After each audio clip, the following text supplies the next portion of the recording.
আপনি তো গণ অধিকার পরিষদের সাধারণ সম্পাদক হিসেবে দায়িত্ব পালন করছেন, আমরা জানি নুরুল হক নূর তিনি সভাপতি হিসেবে আছেন। সেক্ষেত্রে এনসিপির সঙ্গে আপনারা গেলে সেই ক্ষেত্রে আপনাদের অবস্থান কি হবে, বা পদের বিষয়ে বা নেতৃত্বের ব্যাপারে কোন জায়গাটি আপনার আমরা দেখতে পাবো বলে মনে হয়? দেখেন, এখনো পর্যন্ত আলোচনা চলছে, ইতিবাচকভাবে আলোচনা অগ্রসর হচ্ছে।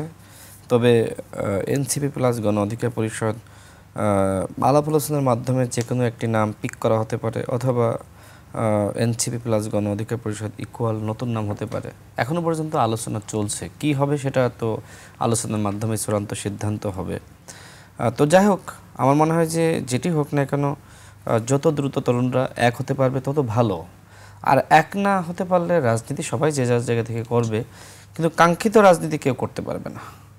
কারণ শুধুমাত্র তো মানে মানে এটা সে সত্য বলেছে যে তরুণরা মানুষের পালসটা খুব সহজে বুঝতে পারে, যেটা আসলে আজ থেকে 30 বছর আগে যারা তরুণ ছিল, এখন যারা আসলে বয়োজ্যেষ্ঠ, নানান কারণে তারা কিন্তু আসলে এই মানুষের আকাঙ্ক্ষার রাজনীতিটা অনেকটা বুঝতে পারছে না। এটা আমরা সামাজিক যোগাযোগ মাধ্যমে দেখছি তো, যে আসলে কাকে নিয়ে ট্রল হচ্ছে, কাকে নিয়ে কটাক্ষ করা হচ্ছে, কার বক্তব্য নিয়ে বিতর্ক সৃষ্টি হচ্ছে। তো এই বয়সের কারণে কিন্তু অনেক সংকট সমস্যা হচ্ছে, এটা সত্য।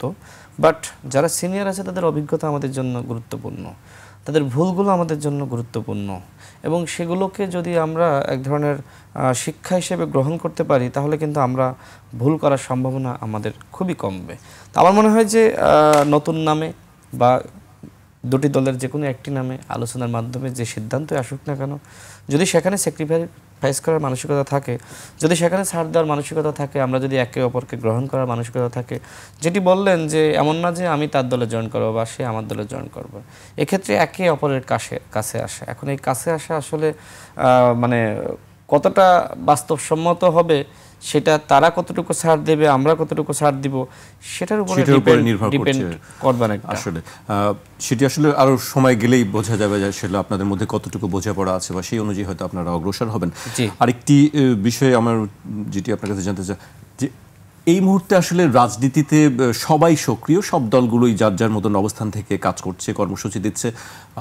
গণ অধিকার পরিষদ আসলে কাদেরকে এই মুহূর্তে মনে করে যে আমাদের প্রতিপক্ষ, রাজনৈতিক প্রতিপক্ষ কারা আসলে মনে হয় আপনাদের কাছে? না, এই মুহূর্তে আমি মনে করি না যে কি আমার প্রতিপক্ষ, কারণ আমরা সবাই ফেসিবাদ বিরোধী শক্তি, আমাদের ভিতরে সেই বোঝাপড়া আছে, হয়তো বিতর্ক আছে, আমাদের ভিতরে চাওয়া পাওয়ার পার্থক্য আছে, কিন্তু এই মুহূর্তে আমি কাউকে শত্রু মনে করি না।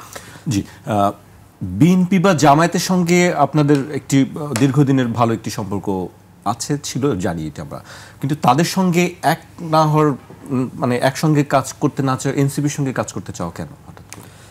না, এনসিপির সাথে কাজ করতে চাওয়া বলতে, তাদের আমাদের উত্থানটা একই রকম, তারাও তরুণ, আমরাও তরুণ, এবং তাদের আমাদের পথ চলার ইতিহাস রয়েছে, সংগ্রামের ইতিহাস রয়েছে, একসাথে রাজনীতি করার ইতিহাস রয়েছে, যে কারণে এইটা আসলে বেশি আলোচনায় আসছে।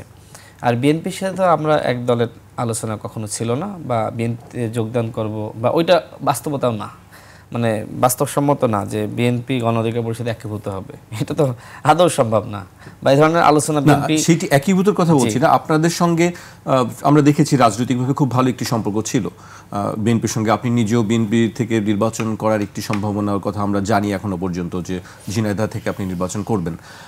সেই ক্ষেত্রে বিএনপির সঙ্গে জোটে না গিয়ে বা জামায়াতের সঙ্গে না গিয়ে আপনারা এনসিপিকে কেন বেছে নিলেন? সেটি আপনি বলছেন যে তরুণদের না, এটা আসলে জোটের বিষয় না বা নির্বাচনের বিষয় না, এটা হলো যে আমরা একসাথে কাজ দীর্ঘ সময় ধরে করেছি, এবং আমাদের ভিতরে আলাদা দল হলেও আমাদের ভিতরে বোঝাপড়ার জায়গাটা আছে, এবং আমরা একে অপরকে বুঝি, যেহেতু একসাথে পথ চলেছি, আমি তাকে চিনি, সে আমাকে চিনে, এই বোঝাপড়ার জায়গাটা আছে, যেটা বিএনপির সাথে হয়তো রাজনৈতিক সম্পর্ক, কিন্তু এটা তো আসলে দলগত সম্পর্ক না, যে বিএনপি আমি একই আদর্শ, একই ধরনের চিন্তার, এটা তো না। কিন্তু এনসিপিতে যারা আছে তারা আমরা একই ধরনের চিন্তা বা আদর্শের মিল আছে, রাজপথে উত্থানের মিল আছে, সংগ্রাম করার ইতিহাস রয়েছে, নির্বাচন একসাথে ডাকসু নির্বাচন করার ইতিহাস রয়েছে।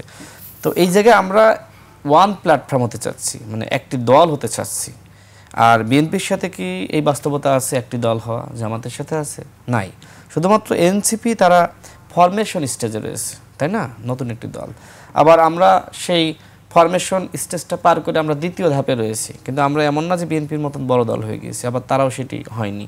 তো এই জায়গায় এই ফরমেশন স্টেজে বা দ্বিতীয় স্টেজে থেকে অনেকটা এক হওয়া সম্ভব, কাছাকাছি আসা সম্ভব, যেটা বিএনপির ক্ষেত্রে হয়েছিল যে সময় বিএনপি গঠিত হয়, জাগদল ভেঙে বিএনপি গঠন করা। এটা প্রাথমিক স্টেজে অনেক কিছু সম্ভব, যে কারণে এখন এই আলোচনাগুলো আসলে সামনে আসছে।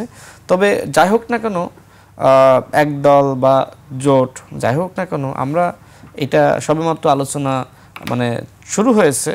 হয়তো এটার বাস্তবায়ন আমি চাই বা না চাই, সে চাক বা না চাই, যেহেতু জনগণ চায়, নেতাকর্মীরা চায়, হয়তো আমরা এটাতে একটা আন্ডারস্ট্যান্ডিংয়ে আসতে পারবো।